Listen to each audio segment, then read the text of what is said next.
Hey y'all, this is Allison. I'm ready to work on the last of the page kits that I have pre-prepared, and this is a girly kit.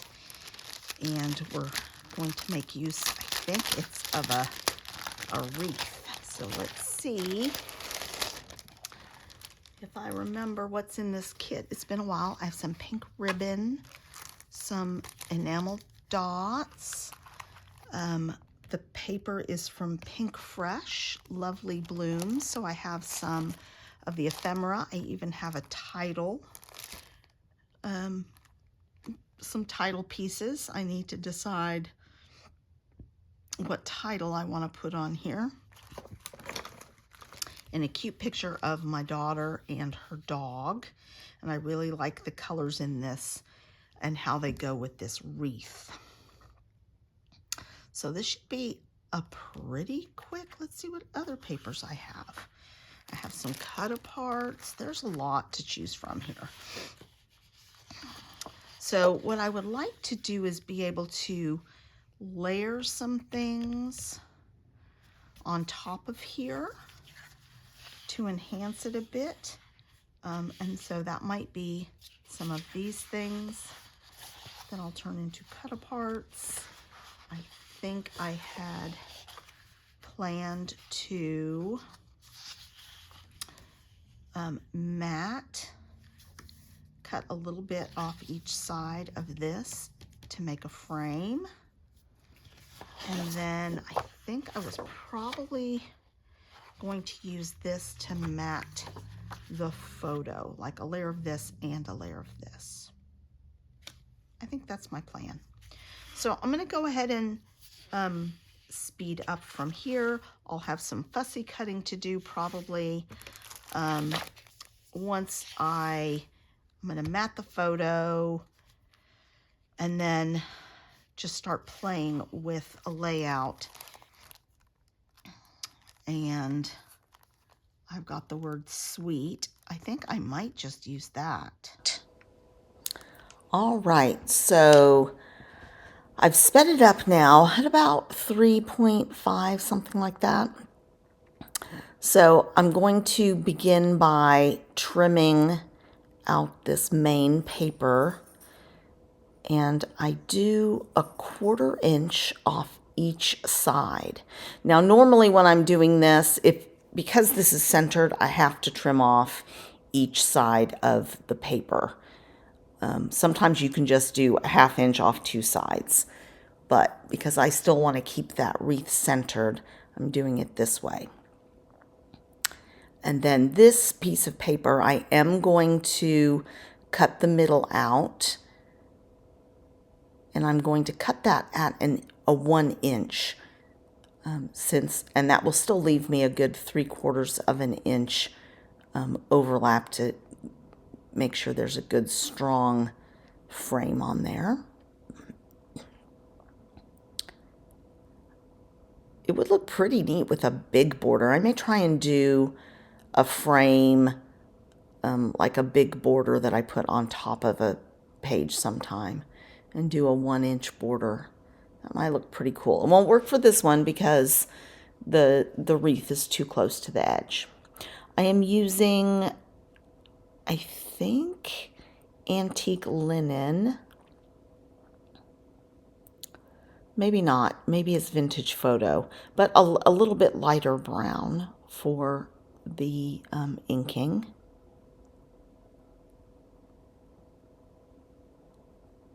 All right, and we'll just mat this photo quickly, and I have to decide which one I want on the inside or the outside. I'm just trimming up the borders a little bit, making them a little bit thinner, and making sure they're all even. So I'm just trying to decide which one I want, and I think I'm going to do the peachy color on the inside.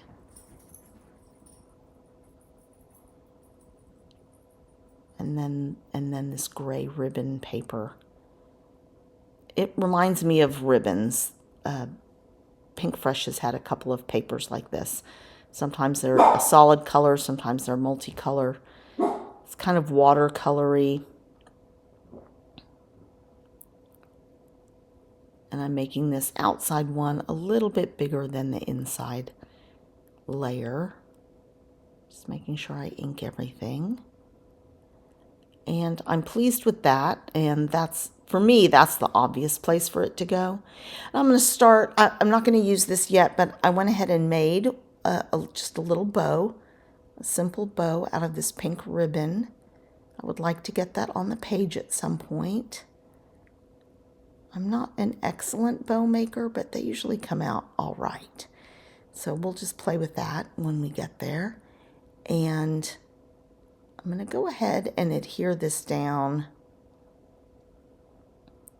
I want it a little over to the side. And I wanted to make sure that some of the florals are on the bottom.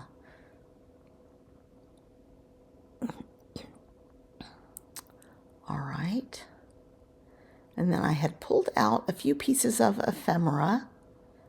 I do have an ephemera pack for this. I really loved this bird. And then a few flowers. There weren't a lot that I pulled. It wasn't really... So I wish I had some more floral pieces of ephemera, because I really would have liked to give a little more dimension to the wreath. But I didn't have it. Now I do have some of these chipboard things, and I'm going to find a way to work some of those onto the page also. And I'm just setting everything. I'm just auditioning pieces right now. There's some little round pieces that I like, and that adds a little dimension.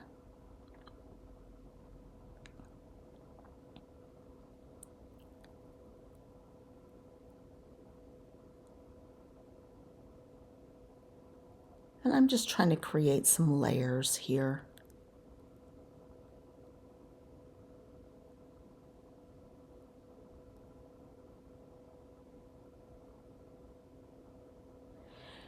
And I was hopeful that I would get to use this cut apart, but there was nothing really on it.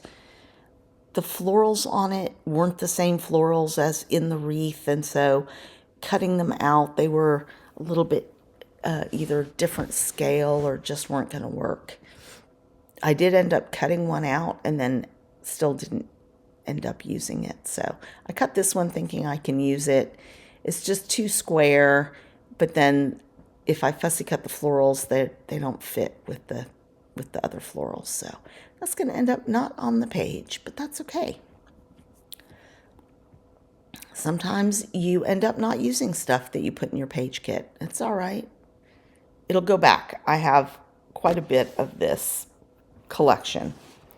So it is a very feminine collection, which is fine since I have a girly girl.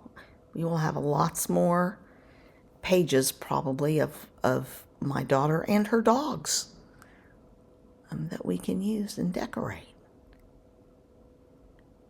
So I'm not sure. I think that ended up not getting on the page. It just looked a little too blocky. These square things just aren't working for me, but that's okay.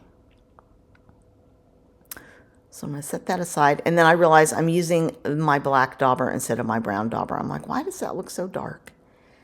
So I just went back over it. Nobody will notice. So trying to ink everything. This page came together very quickly.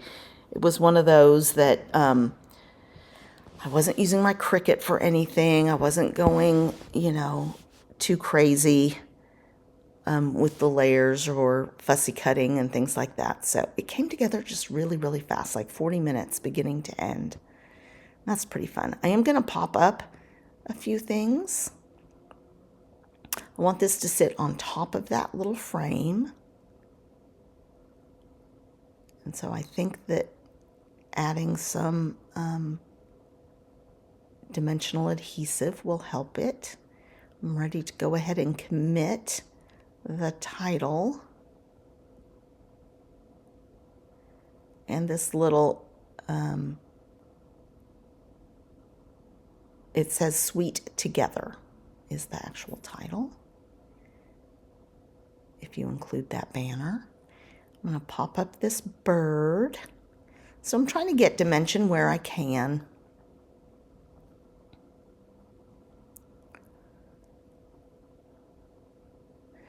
And that sort of ties that part of the title into the wreath as well. And then when I adhere ribbon down, I like to use glue dots. So I just have some glue dots. I am fussing around and putting a glue dot under the top part of the bow just to make sure it's placed where I want it.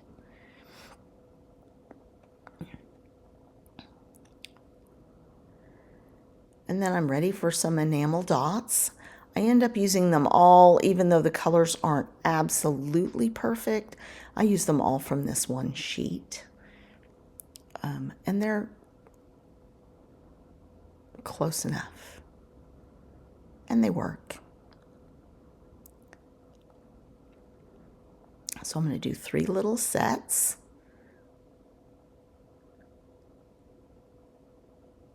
And then I'm going to do one more by the bird. And then I think we'll add some gold spritz. And this page will be done. Please give this video a thumbs up and come on back to my Space to Craft. I have a bunch of photos of my daughter and from college and some other things that I need to get scrapbooked. So come on back. Thanks a lot, you guys, and let's take some close-ups.